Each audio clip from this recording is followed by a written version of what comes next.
Ooh, it's still on.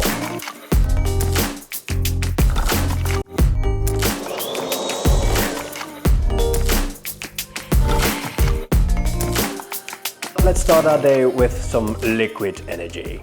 Good morning. There is a lot to do today, so we're going to dive right into it. But before we start, I just want to talk about medicine. I'm already in my 5th year of med school, and I want to compare this year to the rest of medicine that I've already done. For starters, it is a whole lot more difficult this year. Not in the things that we learn, but in the quantity of the things we are learning. Because normally in my other years of med school, I was able to do nothing in the first weeks of med school and go out with friends, but this year was a little bit different.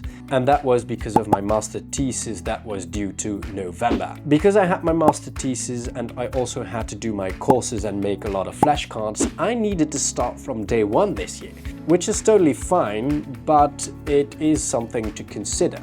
But it makes this year a lot heavier than it used to be. But I need to start working right now. Let's talk further in a minute.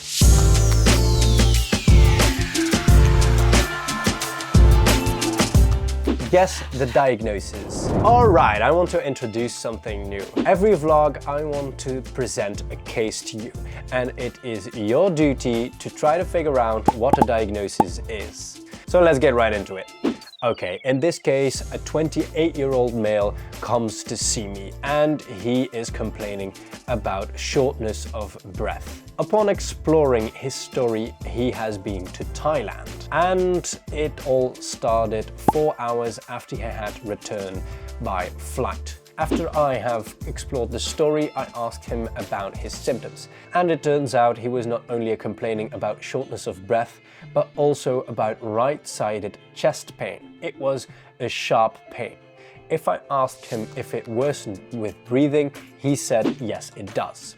For the rest, this is an otherwise healthy male. He has no fever, he has no cough, he denies that there has been injuries or trauma to his chest. The next thing we need to do is see what the clinical examination was. So stay tuned to know what clinical examinations have been done and what the results were. It is time for the midday break. Today I'm all alone at home, and I love that because now there is nobody who can interrupt my studying. So I'm going to watch on YouTube and eat something, and then we need to get started ASAP because I fear that I won't be able to complete all the tasks that I need. But that's trouble for later.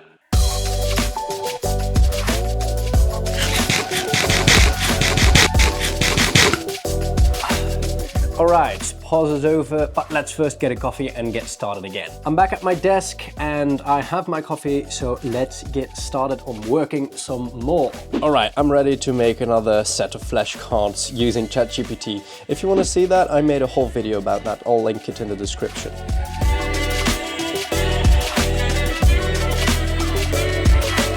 Okay, that was a little bit too much studying, but it is time to walk my dog again. So let's do that. Look who's there. Happy to see me. Go, go, go, go. Look at the cute house of Bobby. I made it when a package came in and he just absolutely loves it.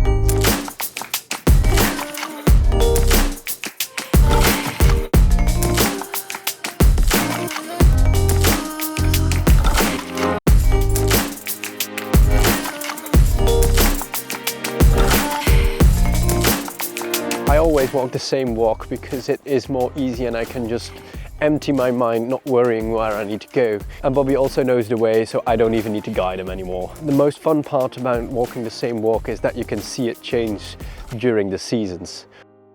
It is time for the history of medicine. In this part of the vlog, I will tell you a story about the history of medicine. This time, we're going to talk about this.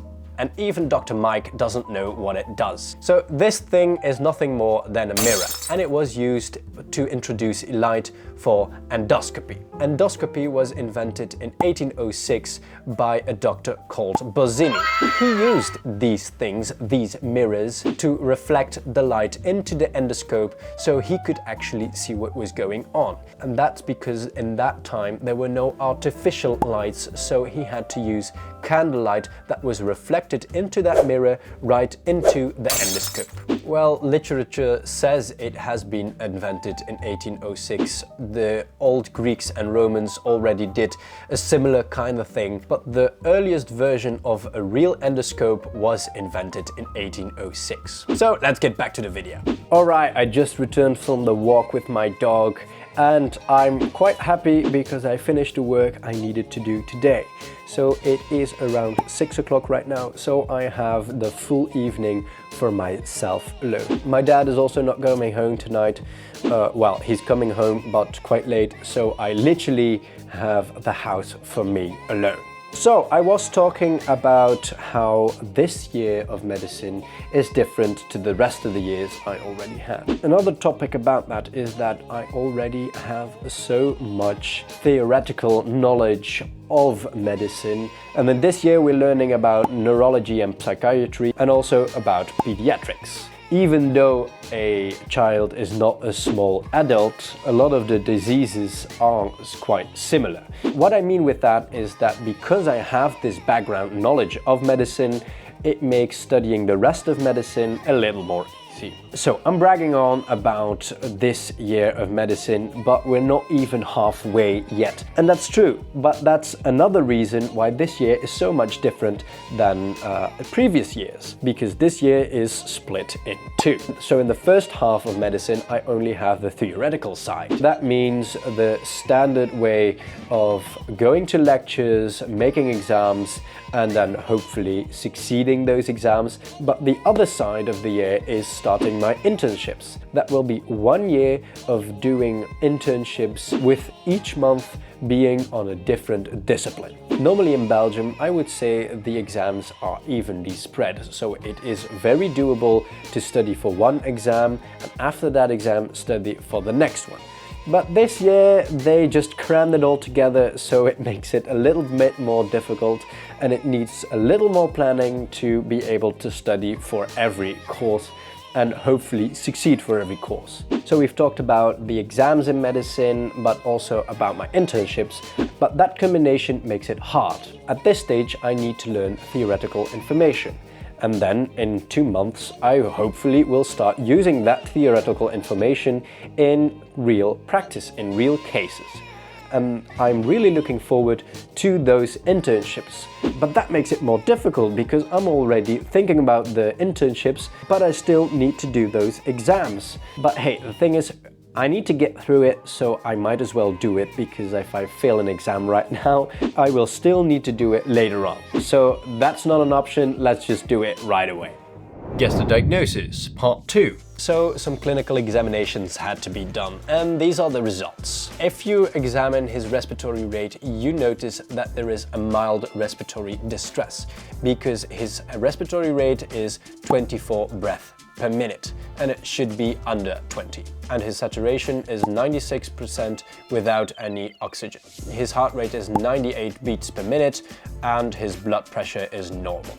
If you listen to the breath sounds with your stethoscope, you notice asymmetrical breath sounds. And you notice that it is on the right side that you hear less breath sounds. That's also the side where the patient said he had pain. To further investigate, percussion has been done, and there was hyperresonance also at the right side of the chest. There was no jugular vein distension or cyanosis visible. So there was no family history of anything in particular, and it seemed like he was on vacation and didn't do any diving. He is an IT consultant and he works long hours on his desk, but he does say that he is a smoker when he goes out to parties, and that happens once a week. So that's the full story. Write down in the comments what you think is the most likely diagnosis and what test you should do to confirm that diagnosis. I will tell you the answer in the next vlog.